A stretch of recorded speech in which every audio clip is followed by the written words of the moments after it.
बिस्मिल्लाहिर्रहमानिर्रहीम। अस्सलाम वालेकुम। मैं डॉक्टर जावेद महर और आज हम आए हैं Islamabad model college for boys मेरा बिगवाल, जिसको पॉलीटेक्निक कॉलेज भी कहा जाता है। मेरे साथ मौजूद हैं गयूर हुसैन साहब, जो प्रिंसिपल है यहाँ पे, और इनके साथ मौजूद हैं मैडम फ़ाखरा अब्बासी साहिबा, जो जूनियर सेक्शन की हेड हैं।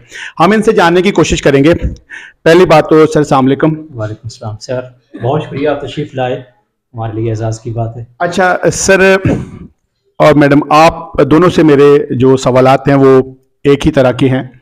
आपसे जूनियर सेक्शन के हवाले से और आपसे ओवरऑल एडमिनिस्ट्रेशन के हवाले से। आमतौर पर कहा यह जाता है कि जो मॉडल सेटअप है, या लोगों के जहन में ये कि मॉडल सेटअप सारा शहर के अंदर है, आईसीबीज हैं या आप लोगों के आईसीजीज हैं, या मॉडल सेटअप के आपके जो दूसरे जो कॉलेजेस हैं या स्कूल्स हैं, रूरल एरिया के अंदर मतलब एक अनहोनी है कि आप लोग जो है वो पहली दफा किसी रूरल एरिया में आए हैं, और रूरल एरिया भी ऐसा है कि जो बहुत दूर है, यानी आम आबादी से हटकर है। तो इसमें आपने अब जंगल में मंगल जो है वो बनाया हुआ है। मेरे आपसे सवालात ये हैं कि आपको जो बुनियादी मसाइल कौन कौन से पेश आए या आ रहे हैं, बच्चों के हवाले से आपका एक्सपीरियंस कैसा है, एडमिनिस्ट्रेशन के हवाले से आपको क्या क्या मुश्किलात हैं, और जो पेरेंट्स हैं या इलाके के जो लोग हैं उनका यहाँ पे रिस्पांस कैसा है। तो सर, आपको तकरीबन 6-7 महीने हो गए हैं, तो आपने जो फील किया है या जो फील कर रहे हैं या जो आपने फेस किया है, वो हमारे नाजरीन की समातों और बसातों की नज़र करें। बहुत शुक्रिया। सबसे पहले तो ये इदारा 15 फरवरी 2022 को इस्टेब्लिश हुआ। हम यहाँ जब फर्स्ट टाइम आए तो यकीन करें कि ऐसे लगता था कि ये इदारा नहीं चलेगा, यानी कोई पब्लिक ट्रांसपोर्ट नहीं है, करीब आबादी नहीं है, और इमारत की हालत भी बहुत खस्ता थी। लेकिन ज़ाहिर है गवर्नमेंट सर्विस थी और हमने उसको एक एज अ मिशन लिया।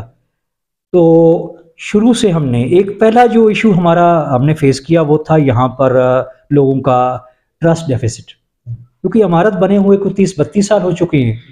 बहुत सारे लोगों ने इसको एक्वायर किया लेकिन वो प्रोजेक्ट कामयाब नहीं हुए। तो तकरीबन शुरू के 2-2.5 महीने तो हमें बहुत सारे लोगों ने यही कहा जी कि आप भी जल्दी भाग जाएंगे, ये नहीं चलेगा। मतलब डराने की कोशिश की कि यहाँ पर बहुत सारे लोग आए। जब हम आए तो उस वक्त अल्लामा इकबाल यूनिवर्सिटी के पास था ये बिल्डिंग और इदारा। तो लेकिन यह है कि अल्लाह का करम है कि हमने प्रोसेस शुरू किया, घर घर जाके ब्रोशर दिए, जहाँ तक हो सका मसाजिद में ऐलान किए।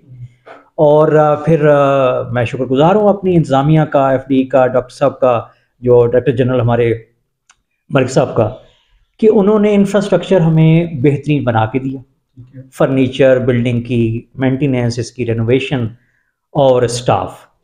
जब ये सारी चीज़ें अवेलेबल हो गई, उससे पहले यकीन करें कि यहाँ लोग आके और हमें 2-4 बातें सुना के चले जाते थे, कम्युनिटी के लोग हैं कि जी देखिए ये चलने वाला नहीं है। बहुत सारे लोग आए हैं और आके चले गए। लेकिन ग्रेजुअली जब देखा गया कि यहाँ पर तो फर्नीचर आ गया, पीडब्ल्यूडी के लोगों ने काम शुरू कर दिया, यहाँ पे स्टाफ आ गया, मूवमेंट शुरू हो गई है और इमारत के अंदर एक वाज़ेह तब्दीलियाँ नज़र आ रही हैं। उसके बाद सबसे बड़ी जो चेंज आई वो ट्रांसपोर्ट की फैसिलिटी थी। जब हमें 3 बसेस मिली, क्योंकि आप ज़ाहिर है जिस रूट से होके आए हैं, करीब तरीन जो जिस गांव के नाम पे ये इदारा है वो भी तकरीबन 2-2.5-3 किलोमीटर के फासले तकरीबन दूर है। तो उसके बाद हमारी सक्सेस स्टोरी शुरू हुई कि लोगों को यकीन हो गया कि ये इदारा चलेगा। मेरे पास अब एग्जैक्ट डेट तो नहीं, लेकिन जुलाई तक जो हमने एफर्ट्स किए बेपनाह, मई से हम शुरू हुए, जब से एडमिशन पॉलिसी शुरू हुई, तकरीबन को 20 से 22 एडमिशन्स कंफर्म हुए थे।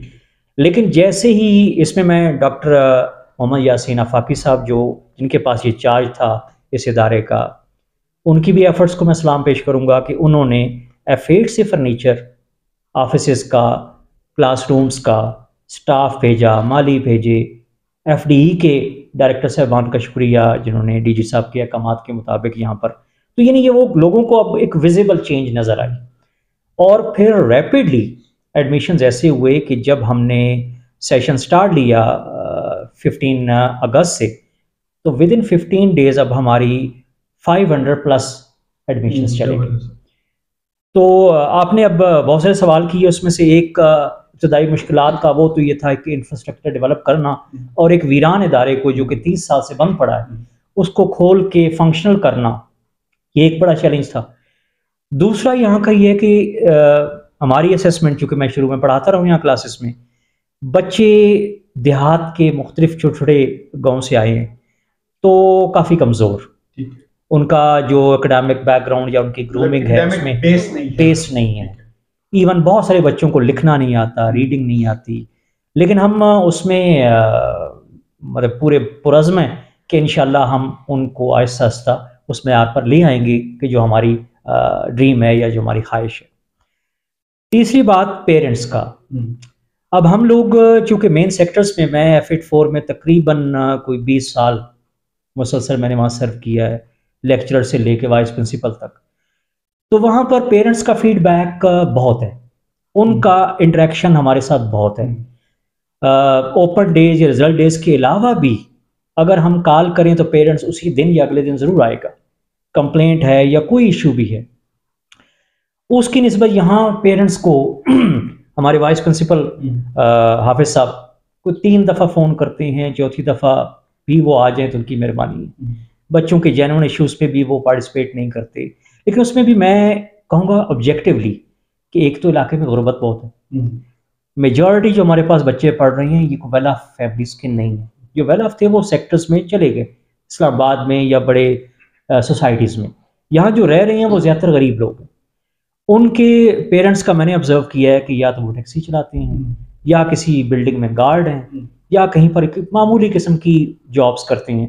तो जब भी उनसे रब्ता किया गया तो कभी वो मरी में हैं, कहीं PWD में हैं, कभी जनाब वो बहरिया में कहीं का जॉब करते हैं। तो वो मसाइल भी अपनी जगह मौजूद हैं और उन्हीं को देखते हुए फिर अल्हम्दुलिल्लाह हमने 80-85 बच्चों के लिए जो बहुत डिज़र्विंग थे, यूनिफॉर्म का भी CMC के ज़रिए जब हमने देखा कि उनके प्रॉपर शूज़ नहीं हैं, प्रॉपर यूनिफॉर्म नहीं है, तो CMC के ज़रिए हमने उनको वो चीज़ें में प्रोवाइड की। तो बहरहाल मसाइल हमारे लिए बिल्कुल मुख्तलिफ नौइयत के हैं।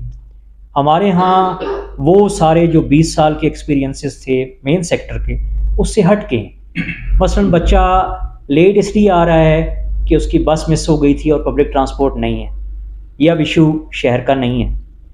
बाज़ औक़ात बच्चा इसलिए नहीं आया कि उसके पास एक ही यूनिफॉर्म था जो ख़राब था या फट गया था, दूसरा उसके पास जोड़ा नहीं है कि उसको यूज़ कर सके। बाज़ औक़ात वो इसलिए नहीं आ सकता कि उसके वालिद को कहा था कि वो भी आए और चूँकि वालिद साहब नहीं आ रहे तो वो नहीं आ रहा। तो यानी डिफरेंट किस्म के, लेकिन एक चीज़ जो पॉजिटिव है कि बच्चों में टैलेंट बहुत है, पोटेंशियल है, बहुत ओबीडियंट है बच्चे। हमारे पास कोई बड़ा तकरीबन सेशन हमारा कंप्लीट होने वाला है, डिसिप्लिन रिलेटेड कोई ऐसा बड़ा इशू नहीं आया सिग्निफिकेंट जो कि हमारे यहाँ आए रोज़ मेन सेक्टर्स में होते हैं।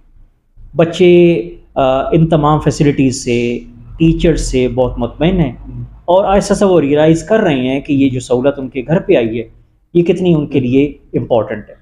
एक चीज़ मैं आखिर में ज़रूर कहूँगा कि हमारे पास जो यंग टीचर्स आए, लेक्चरर्स की अपॉइंटमेंट हुई तकरीबन नवंबर में उन्होंने ज्वाइन किया, उससे हमारे लिए इदारे की सक्सेस स्टोरी और ज़्यादा बेहतर हुई है।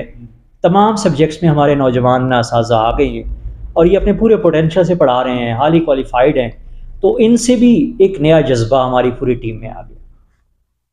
Thank you very much sir, आपने बड़े तसल्ली के साथ और बड़ी तफसील के साथ बयान किया जो कुछ आपके साथ हुआ।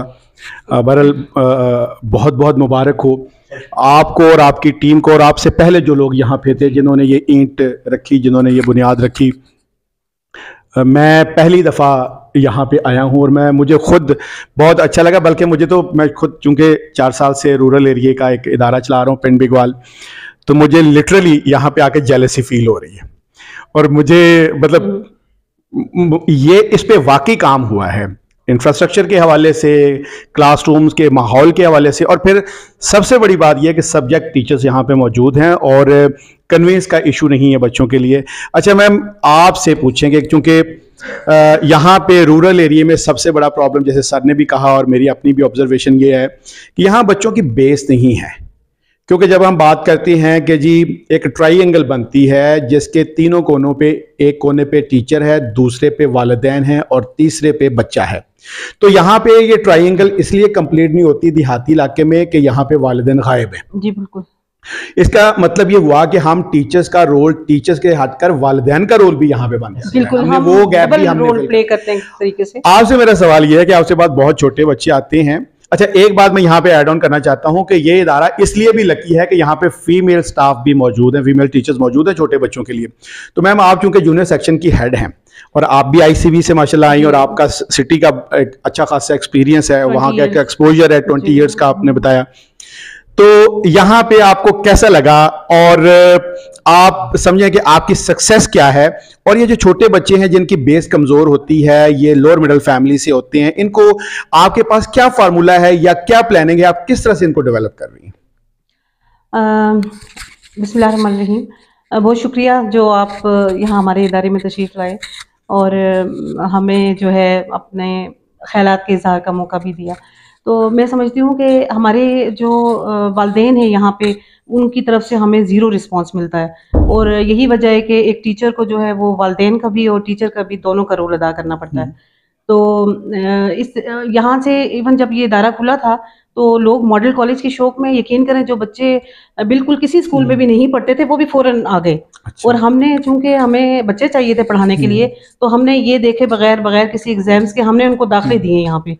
कुछ बच्चे तो ऐसे हैं जिनको हाथ में पेन पकड़ना भी नहीं आता कि वो कुछ लिख सकें। इवन चौथी में या पांचवी में भी कुछ ऐसे बच्चे हैं, तो उन पे हमें ख़ास तौर पे हमें ज़्यादा मेहनत करनी पड़ रही है। तो हमारी कोशिश यही है कि जो हमारा इदारा जो अभी कायम हुआ है, हम इसको आगे तक अच्छे तरीके से लेके जाएं, जैसा कि बाकी आईसीबी या FIT4 या दूसरे मॉडल इदारे हैं, उनके बराबर लाके खड़ा करें। हम इस सेशन के हम लोग पहले लोग हैं, इंशाल्लाह ये तरक्की करेगा और हम लोग इसकी मजबूत बुनियाद रख रहे हैं और हमारी कोशिश है कि यानी कि इस इदारे को अल्लाह ताला इसको बहुत कामयाब करे और हमारी तमाम तर कोशिशें इसकी तरक्की के लिए जो है वो। अच्छा, यहीं से मैडम एक बात मैं वैसे अक्सर कहता हूँ, सर से भी बात हो रही थी परसों मेरे ऑफिस में भी और आज भी, कि हमारे चूँकि डिपार्टमेंट के अंदर चूँकि वो जो एक रैशनलाइजेशन का जो प्रोसेस है वो स्लो है या ना होने के बराबर है। मेरा अपना स्टांस ये है कि अगर सिटी के अच्छे इदारों के लोग यहाँ पे रूरल एरिया में आके पढ़ाएंगे तो वो अपनी जो इनपुट्स हैं या एबिलिटीज जो उन्होंने सिटी के अंदर जो उन्होंने गेन की हैं वो यहाँ के बच्चों के लिए बड़े बेनिफिशियल होंगी। और फिर जो यहां से लोग जाएंगे, जिनकी यहां से ट्रांसफर अर्बन की तरफ होगी, वो अर्बन से जाके सीखेंगे, तो अल्टीमेटली दोनों साइडों पे लर्निंग होगी।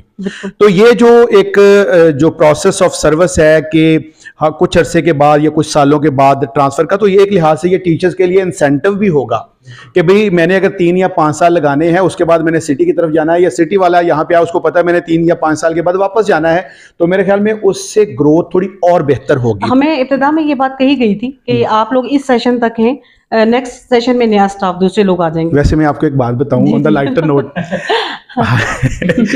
कहा यही जाता है, मुझे कहा था 6 महीने के लिए चले जाए, उसके बाद चॉइस पोस्टिंग होगी। अच्छा। और चौथा साल जा रहा है। तो बहरहाल फिर भी हम खुश हैं जी, अल्लाह जिस साल में रखे, एक काम कर रहे हैं, एक सर्विस ह्यूमैनिटी के इंसान, चाहे हम अर्बन एरिया में करें, रूरल में करें।